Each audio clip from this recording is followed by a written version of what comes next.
ദൈവനാമത്തിന് മഹത്വം ഉണ്ടായിരിക്കട്ടെ.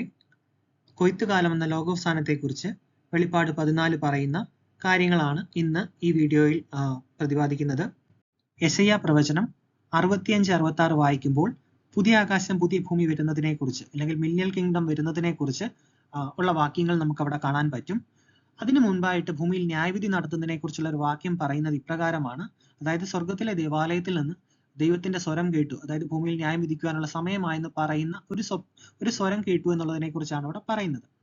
നമുക്ക് പാരലായിട്ട് വെളിപ്പാട് പുസ്തകം 14-ാം അധ്യായം 6-ാം വാക്യം മുതൽ 20-ാം വാക്യം വരെ വായിക്കുമ്പോൾ കൊയ്ത്തുകാലത്തെ കുറിച്ച് പറയുന്നുണ്ട്. അതോടൊപ്പം തന്നെ 6 ദൂതന്മാരെ കുറിച്ചും കൂടാതെ മനുഷ്യപുത്രനോട് സദൃശ്യനായ മറ്റൊരുവനെ കുറിച്ചും പറയുന്നുണ്ട്. 2 തരത്തിലുള്ള ന്യായവിധിയെ കുറിച്ച് ഇവിടെ പറയുന്നുണ്ട്. ആദ്യമേ ഇവിടെ സംഭവിക്കുന്നത് 3 ദൂതന്മാർ വന്ന് ആകാശമധ്യേ വന്ന് കാര്യങ്ങൾ പറയുകയാണ്, അല്ലെങ്കിൽ അറിയിപ്പ് കൊടുക്കുന്നതായിട്ടും അതിനുശേഷം വരുന്ന 2 സെറ്റ് ദൂതന്മാർ, അതായത് നാലാമത് നമ്മൾ കാണുന്ന മനുഷ്യപുത്രനോട് സദൃശ്യനായവന്റെ കയ്യിൽ ഒരു അരിവാളുണ്ട്, ഒരു മൂർച്ചയുള്ള അരിവാളുണ്ട്. അതിനുശേഷം വരുന്ന ദൂതൻ ഈ അരിവാൾ കൊണ്ട് ന്യായവിധി നടത്തുവാൻ, ഭൂമിയിൽ കൊയ്ത്ത് നടത്തുവാൻ പറയുന്നു. 5 ദൂതന്മാരും ഇപ്രകാരം തന്നെ ന്യായവിധി നടത്തുന്നതിനെ കുറിച്ച് പ്രതിപാദിക്കുന്നു. ഇവിടെ നമുക്ക് 1-ാമത്തെ ദൂതൻ പറയുന്നതിനെ കുറിച്ച് നോക്കാം. വേറൊരു ദൂതൻ ആകാശമധ്യേ പറക്കുന്നത് ഞാൻ കണ്ടു. ഭൂവാസികളായ സകല ജാതിയും ഗോത്രവും ഭാഷയും വംശവും ആയവരോട് അറിയിപ്പാൻ അവന്റെ പക്കൽ ഒരു നിത്യ സുവിശേഷം ഉണ്ടായിരുന്നു. ദൈവത്തെ ഭയപ്പെട്ട് അവന്റെ മഹത്വം കൊടുപ്പിൻ, അവന്റെ ന്യായവിധിയുടെ നാഴിക വന്നിരിക്കുന്നു. ആകാശവും ഭൂമിയും സമുദ്രവും നീരുറവകളും ഉണ്ടാക്കിയവനെ നമസ്കരിക്കുവിൻ എന്ന് അവൻ അത്യുച്ചത്തിൽ പറഞ്ഞു. ഒരുപക്ഷെ ന്യായവിധി വരെയും അതായത് രക്ഷ എങ്ങനെ വരുന്നു എന്നുള്ളത് അതേ സുവിശേഷത്തെ കുറിച്ചാണ് ഇവിടെ പറയുന്നത്. ഒരുപക്ഷെ മില്ലിയൽ കിങ്ഡത്തിൽ ജാതികൾ രക്ഷിക്കപ്പെടുന്നതും ഇതേ സുവിശേഷത്തിൽ വിശ്വസിച്ചുകൊണ്ടാവണം. കൂടാതെ ലിറ്റിൽ സീസൺ ഓഫ് സാത്താൻ എന്ന് പറയുന്ന സമയത്ത്, അതായത് ഈ ഒരു കാലഘട്ടത്തിലും ഇതേ സുവിശേഷം തന്നെ ആവണം, അല്ലെങ്കിൽ അന്നുണ്ടായിരുന്ന കർത്താവിന്റെ കുരിശുമരണത്തിൽ വിശ്വസിക്കുന്നതിൽ കൂടിയുള്ള രക്ഷയെക്കുറിച്ചുള്ള സുവിശേഷം തന്നെ ആവണം അന്ന് പറഞ്ഞിരിക്കുന്ന ഈ നിത്യ സുവിശേഷം എന്നാണ് ഞാൻ മനസ്സിലാക്കുന്നത്. ഇതാണ് 1-ാമത്തെ ദൂതൻ ആകാശമധ്യേ വന്ന് പറയുന്ന കാര്യം. ഇതുപോലെ 2-3 ദൂതന്മാരും പിറകെ വന്നിട്ട് ആകാശമധ്യേ വന്ന് പറയുന്നതായിട്ട് തുടർന്നുള്ള വാക്യങ്ങളിൽ നമുക്ക് കാണാൻ പറ്റും. രണ്ടാമത് ഒരു ഏഞ്ചലിനെ കാണുന്നുണ്ട്. രണ്ടാമത് വേറൊരു ദൂതൻ പിൻചെന്ന് വീണുപോയി, തന്റെ ദുർനടപ്പിന്റെ ക്രോധമദ്യം സകല ജാതികളെയും കുടിപ്പിച്ച മഹതിയാം ബാബിലോൺ വീണുപോയി എന്ന് പറഞ്ഞു. നമുക്ക് ബുക്ക് ഓഫ് ജാഷർ എന്ന് പറയുന്ന പുസ്തകത്തിൽ വായിച്ചാൽ ഈ ബാബേൽ ഗോപുരം ദൈവം തകർത്തപ്പോൾ അതിൽ 3-1 ആകാശത്തിൽ ഒരു ഫ്ലോട്ടിംഗ് സിറ്റി ആയിട്ട് ഇങ്ങനെ നടന്നിരുന്നു. അതാണ് ആ ഒരു പറക്കുന്ന ബാബിലോണായിട്ട് നഗരം, അല്ലെങ്കിൽ ഉന്നതങ്ങളിലുള്ള ഒരു നഗരമായിട്ട്, സകല ജാതികളെയും തെറ്റിച്ച ഒരു നഗരമായിട്ട് ഈ മഹതിയാം ബാബിലോണിനെ കുറിച്ച് പറഞ്ഞിരിക്കുന്നതാണെന്നാണ് ഞാൻ മനസ്സിലാക്കുന്നത്. അപ്പം അതിന്റെ കുറിച്ചാണ്, അല്ലെങ്കിൽ നമുക്ക് 2-ാമത്തെ ദൂതൻ കാഹളം ഊതുമ്പോൾ ഒരു മല, തീ പോലെ കത്തുന്ന ഒരു വലിയ മല ഒരു ദൂതൻ വന്ന് ഭൂമിയിലേക്ക് എറിഞ്ഞു കളയുന്നതായിട്ടൊക്കെ പറയുന്നുണ്ട്. അതൊക്കെ ഈ പറന്ന് നടന്ന ആ ഒരു ബാബിലോൺ നഗരത്തെ കുറിച്ച്, അല്ലെങ്കിൽ അന്നത്തെ ഒരു ബാബേൽ ഗോപുരത്തിന്റെ പാർട്ടായിരുന്ന ഈ ബാബേൽ നഗരത്തിന്റെ ഭാഗത്തെ കുറിച്ചാണ് പറയുന്നതെന്നാണ് എനിക്ക് മനസ്സിലായത്. ഇനി 3-ാമതൊരു ദൂതനെ കുറിച്ചാണ് പറയുന്നത്. ആ ദൂതൻ വന്ന് പറയുന്നത്, മൃഗത്തെയും അതിന്റെ പ്രതിമയെയും നമസ്കരിച്ച് നെറ്റിയിലോ കൈമേലോ മുദ്ര ഏൽക്കുന്നവൻ അവർക്കുള്ള ന്യായവിധിയെക്കുറിച്ച് ആണ് പറഞ്ഞിരിക്കുന്നത്. ദൈവകോപത്തിന്റെ പാത്രത്തിൽ കലർപ്പില്ലാത്ത പകർന്നിരിക്കുന്ന ദൈവക്രോധ മദ്യം കുടിക്കേണ്ടി വരും. വിശുദ്ധ ദൂതന്മാർക്കും കുഞ്ഞാടിന് മുമ്പാകെ അഗ്നിഗന്ധകങ്ങളിൽ ദണ്ഡനം അനുഭവിക്കും എന്നാണ് 3-ാമത്തെ ദൂതൻ അത്യുച്ചത്തിൽ, അല്ലെങ്കിൽ സ്കൈയിൽ വന്ന് പറയുന്നതായിട്ട് നമുക്ക് കാണാനായിട്ട് സാധിക്കുക. അവരുടെ പിന്നാലെ വന്ന അത്യുച്ചത്തിൽ പറഞ്ഞതെന്നാണ് പറയുന്നത്. അതുകൊണ്ട് തന്നെ 1-ാമത്തെ ദൂതനും 2-ാമത്തെ ദൂതനും 3-ാമത്തെ ദൂതനും ആകാശമധ്യേ നിന്നാണ് ഈ 3 കാര്യങ്ങൾ പറയുന്നത് എന്ന് നമുക്ക് മനസ്സിലാക്കാം. 5 രാജാക്കന്മാർ വീണുപോയി, ഒരുവൻ ഇപ്പോൾ ഉണ്ട്, ഇനി ഒരുവൻ വരുവാനുണ്ട് എന്നൊക്കെ നമുക്ക് വെളിപ്പാട് 17-ൽ പറഞ്ഞിരിക്കുന്നത് രാജാക്കന്മാരെ കുറിച്ചാണെന്ന് അവിടെ തന്നെ പറഞ്ഞിട്ടുള്ളത് കൊണ്ട് തന്നെ അന്നത്തെ രാജാവായിരുന്ന നീറോയുടെ മുദ്രയായിരുന്നു ആന്റി ക്രൈസ്റ്റിന്റെ ആ ഒരു മുദ്ര, അല്ലെങ്കിൽ ബീസ്റ്റിന്റെ മുദ്ര എന്ന് നമുക്ക് കാണാം. അതായത് ഉടനെ സംഭവിക്കാനുള്ളതെന്ന് പറഞ്ഞാണ് വെളിപ്പാട് പുസ്തകം ഏകദേശം AD 65 മുൻപ് യോഹന്നാന് വെളിപ്പെട്ട് കിട്ടുന്നത്, അല്ലെങ്കിൽ ദൈവം വെളിപ്പെടുത്തി കൊടുക്കുന്നത്. അതുകൊണ്ട് തന്നെ അത് നീറോയുടെ കാലഘട്ടത്തിൽ, അല്ലെങ്കിൽ നീറോയുടെ മുദ്രയെ കുറിച്ചാണെന്നാണ് ഞാൻ അവിടെ മനസ്സിലാക്കുന്നത്. അവരുടെ ദണ്ഡനത്തിന്റെ പുക എന്നേക്കും പൊങ്ങും. മൃഗത്തെയും അതിന്റെ പ്രതിമയും നമസ്കരിക്കുന്നവർക്കും അതിന്റെ പേരിൽ മുദ്ര ഏൽക്കുന്ന ഏവനും രാവും പകലും ഒരു സ്വസ്ഥതയും ഉണ്ടാകയില്ല.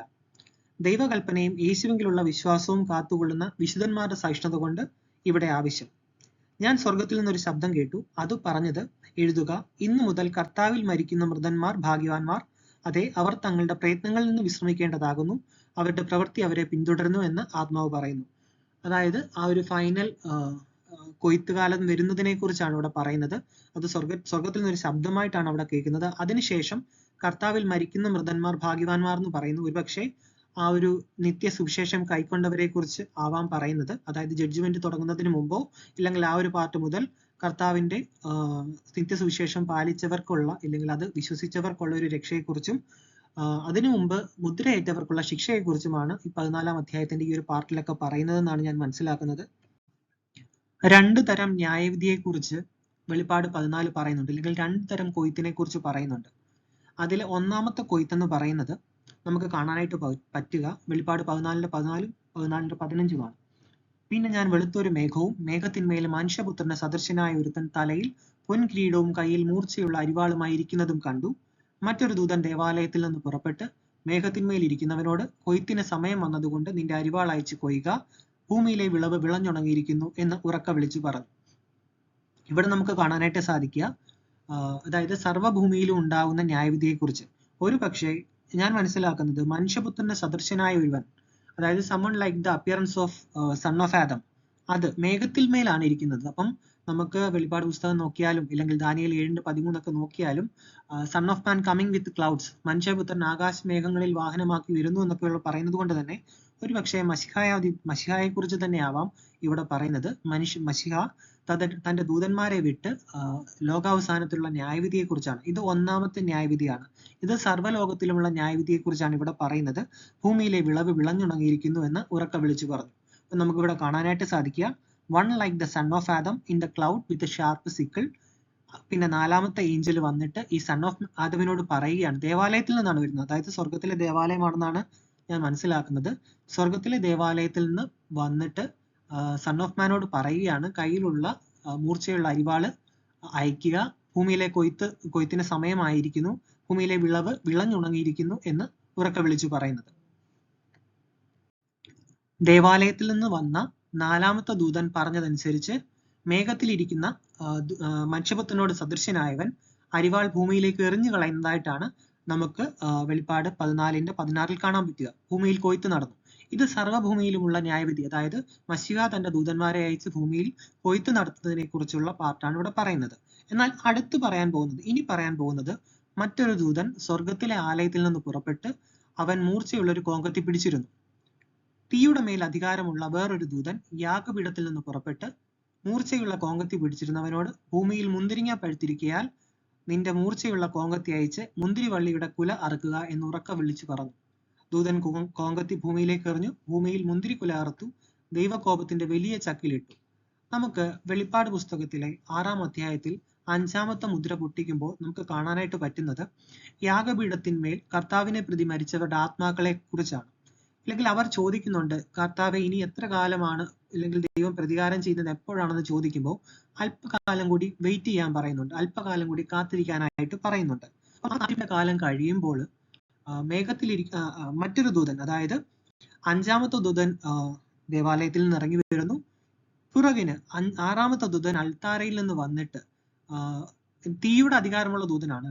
ഈ തീയുടെ അധികാരമുള്ള ദൂതൻ യാഗപീഠത്തിന്റെ അവിടെ നിന്ന് വന്ന് 5-ാമത്തെ ദൂതനോട് പറയുകയാണ് തന്റെ മൂർച്ചയുള്ള കോങ്കത്തി ഭൂമിയിലേക്ക് അയക്കുക എന്നുള്ളത്. അതായത് അവിടെ കർത്താവിനെ പ്രതി മരിച്ചവരെല്ലാം അവരെ കൊന്നവരോട്, അല്ലെങ്കിൽ കർത്താവിന്റെ ദാസന്മാരെ കൊന്നവരോടുള്ള പ്രതികാരം ചെയ്യുന്ന അവർക്കുള്ള ന്യായവിധിയെ കുറിച്ചാണ് ഇവിടെ പറയുന്നത്. അപ്പൊ രണ്ട് ന്യായവിധി നമുക്ക് വെളിപ്പാട് 14 കാണാൻ പറ്റും, അല്ലെങ്കിൽ രണ്ടു തരം കൊയ്ത്ത് കാണാൻ പറ്റും. ഒന്നാമത്തെ കൊയ്ത്തുകാലം എന്ന് പറയുന്നത് ഭൂമിയിൽ സർവ്വഭൂമിയിലേക്കും ദൈവത്തിന്റെ ദൂതന്മാർ വരുന്ന, അല്ലെങ്കിൽ മേഘാരൂഢനായി വരുന്ന മനുഷ്യപുത്രനോട് സദൃശ്യനായവൻ തന്റെ ദൂതന്മാരെ അയച്ച് കൊയ്ത്ത് നടത്തുന്നതായിട്ടും, രണ്ടാമത്തെ പാർട്ടില് ദൈവത്തിനെ പ്രതി മരിച്ച, അല്ലെങ്കിൽ കർത്താവിനെ പ്രതി മരിച്ച മനുഷ്യർക്ക് വേണ്ടിയുള്ള പ്രതികാരം ഭൂമിയിൽ ദൈവം ചെയ്യുന്ന ടൈപ്പ് ന്യായവിധിയായിട്ട് ആണ് ഇവിടെ പറഞ്ഞിരിക്കുന്നത്.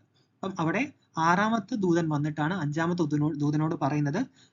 ഇതിനു മുമ്പുള്ള ന്യായവിധിയിൽ 4-ാമത്തെ ദൂതൻ വന്ന് മേഘത്തിലിരിക്കുന്ന മനുഷ്യപുത്രനോട് സദൃശ്യനായവനോടാണ് പറയുന്നത് തന്റെ അരിവാൾ ഭൂമിയിലേക്ക് അയക്കുക എന്നുള്ളത്. അങ്ങനെ രണ്ടു തരത്തിലുള്ള ന്യായവിധി നമുക്ക് ഇവിടെ കാണാനായിട്ട് പറ്റും. മത്തായി 13 വായിച്ചു കഴിഞ്ഞാൽ നമുക്ക് ലോകാവസാനം എന്ന് പറയുന്ന കൊയ്ത്തുകാലത്തെ കുറിച്ചുള്ള റെഫറൻസ് ആണ്. കൊയ്യുന്നവർ ദൂതന്മാർ, കള കൂട്ടി തീയിലിട്ട് ചുടും പോലെ ലോകാവസാനത്തിൽ സംഭവിക്കും. മനുഷ്യപുത്രൻ തന്റെ ദൂതന്മാരെ അയക്കും, അവർ അവന്റെ രാജ്യത്തിൽ എല്ലാ ഇടർച്ചകളെയും അധർമ്മം പ്രവർത്തിക്കുന്നവരെയും കൂട്ടിച്ചേർത്ത് തീച്ചൂളയിലിട്ട് കളയുകയും അവിടെ കരച്ചിലും പല്ലുകടിയും ഉണ്ടാകും. അന്ന് നീതിമാന്മാർ തങ്ങളുടെ പിതാവിന്റെ രാജ്യത്തിൽ സൂര്യനെ പോലെ പ്രകാശിക്കും. ചെവിയുള്ളവൻ കേൾക്കട്ടെ. അപ്പൊ ഇവിടെ കൊയ്യുന്നവർ ദൂതന്മാരാണെന്ന് നമുക്കറിയാം. അപ്പൊ മുൻപത്തെ സ്ലൈഡുകളിൽ നമ്മൾ കണ്ടിരുന്നു കോങ്കത്തി അയക്കുക എന്ന് പറയുന്നത് ബേസിക്കലി ദൂതന്മാർ വന്ന് ഒന്ന് സർവ്വലോകത്തിലുമുള്ള ന്യായവിധി, രണ്ട് മശിഹായെ പ്രതി മരിച്ചവരെ കൊന്ന അല്ലെങ്കിൽ അവരെ ഉദ്രവിച്ച ആൾക്കാർക്കുള്ള ന്യായവിധി. അങ്ങനെ രണ്ട് ന്യായവിധികളാണ് ഇവിടെ ദൂതന്മാർ ഭൂമിയിലേക്ക് വന്ന് ചെയ്യുന്നത്. അല്ലെങ്കിൽ കോങ്കത്തി അയക്കുക എന്ന് പറയുന്നത് ദൂതന്മാരെ കുറിച്ചാണെന്നാണ് ഞാനിവിടെ മനസ്സിലാക്കുന്നത്.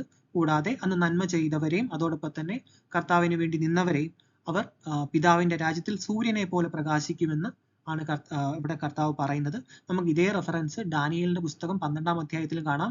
ആകാശവിധാനത്തിലെ നക്ഷത്രങ്ങളെ പോലെ അവർ പ്രകാശിക്കുമെന്ന് പറയുന്ന ഒരു റെഫറൻസ് കൂടി അവിടെയുണ്ട്. അപ്പോൾ കൂടുതലായിട്ട് നമ്മൾ വചനം വായിക്കുക ഇല്ലെങ്കിൽ പഠിക്കുക. ദ ഫൈനൽ ജഡ്ജ്മെന്റിനെ കുറിച്ച് ഞാൻ മുമ്പ് വീഡിയോയിൽ ഇട്ടിട്ടുണ്ട്. അതായത് ലിറ്റിൽ സീസന്റെ അവസാനം അന്ത്യന്യായവിധിയാണ്. ആ ഒരു ന്യായവിധിയെ കുറിച്ച് നമ്മൾ പ്രിപ്പയർഡ് ആവുക. അതായത് മനുഷ്യപുത്രന്റെ മുമ്പിൽ നിൽക്കുവാനുള്ള യോഗ്യതയും അല്ലെങ്കിൽ ന്യായവിധിയിൽ കൂടി കടന്നു പോകുവാനുള്ള ഒരു അതിനുവേണ്ടി എപ്പോഴും പ്രാർത്ഥിക്കുക എന്നുള്ളതാണ് എനിക്ക് പറയാനുള്ളത്. വെളിപ്പാട് 14:20 വായിച്ചാൽ, ചക്ക് നഗരത്തിന് പുറത്തു വെച്ച് മെതിച്ചു, ചക്കിൽ നിന്ന് രക്തം കുതിരകളുടെ കടിവാളങ്ങളോളം പൊങ്ങി 200 നാഴിക ദൂരത്തോളം ഒഴുകി എന്ന് നമുക്ക് കാണാനായിട്ട് പറ്റും. അപ്പം മുമ്പും നമുക്ക് നോക്കിയിരുന്നെങ്കിൽ ലോകാവസാനം വരുമ്പോൾ ദൂതന്മാർ വന്ന് കൂട്ടിയിട്ട് അല്ലെങ്കിൽ കളകളെ പറിച്ച് ഒരുമിച്ചിട്ട് കത്തിക്കുന്നു എന്നുള്ള ഒരു ടെർമിനോളജി നമുക്ക് കർത്താവിന്റെ ഉപമയിൽ ഉപയോഗിച്ചിട്ടുണ്ടായിരുന്നു. അപ്പൊ അതിന് സമാന്തരമായ അല്ലെങ്കിൽ പാരലായിട്ടുള്ള ഒരു വാക്യങ്ങളാണ് ഇവിടെ കാണാൻ പറ്റുന്നത്.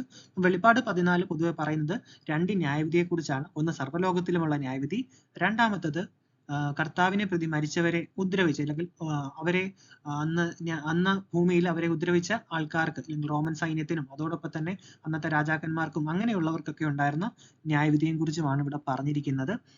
അപ്പം കൂടുതലായിട്ട് വേദപുസ്തകം വായിക്കുക, പഠിക്കുക, കർത്താവിൽ വളരുക. ദൈവത്തിന് നന്ദി.